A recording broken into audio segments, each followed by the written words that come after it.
Hi, I'm Becky Amble, here with what I'm not exactly sure is a marketing or a management minute.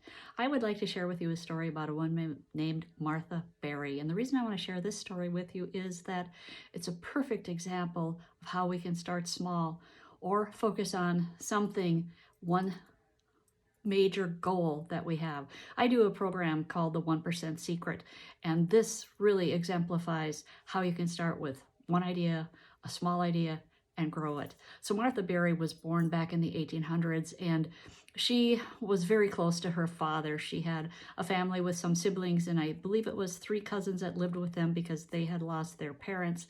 She and her dad would go ride horseback, and she just loved to do that. So she and her dad on a Sunday afternoon were doing that, and they came across 3 boys that were at the edge of their property, and she started chatting with them, and she found out that they didn't go to Sunday school. This was a Sunday, and didn't know anything about some of the stories and things that many people learn in Sunday school. So she decided to just tell them some stories. So she got together with them that very day and started telling them stories.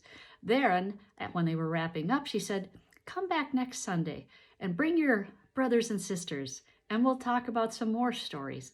So she kept doing this, and they kept bringing friends, and they kept growing. She had a small building that was on her father's land that she kind of had used for a playhouse.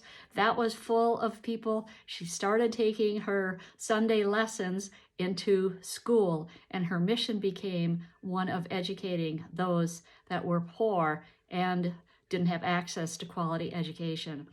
Well, as the story goes, she kept growing this, and she went to Henry Ford and asked for some funding, and he gave her a dime. A dime, according to the story. And you probably go, a dime? Are you kidding me? Anyway, she took that dime, according to the legend, and bought some plant seeds. Then she planted them, grew a garden, and she would grow the crop in her garden and then harvest and sell the produce to raise money for her school. And she kept doing that and kept getting a larger and more productive garden until she kept growing and growing. And soon she had 3 buildings, and she was educating lots of children on how to read and write and other topics, of course, that were common in the day.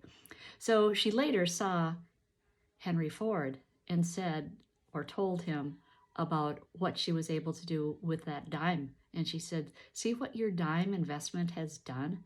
And most of us would think that was quite remarkable. And he then later gave her a larger donation, as did Andrew Carnegie and some other people that are noteworthy for their ability to make large donations.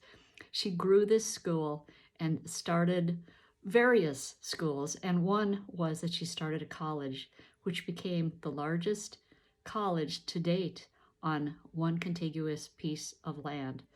So keep in mind this great story of how Martha Berry, a woman, a young woman, she stayed single her whole life and dedicated it to educating the poor, how she was able to take one idea and she persisted and kept growing it. And with that one dime of funding she got from Henry Ford, was able to grow this into an organization, into the largest single campus college or university of its kind. Thanks. See you next time.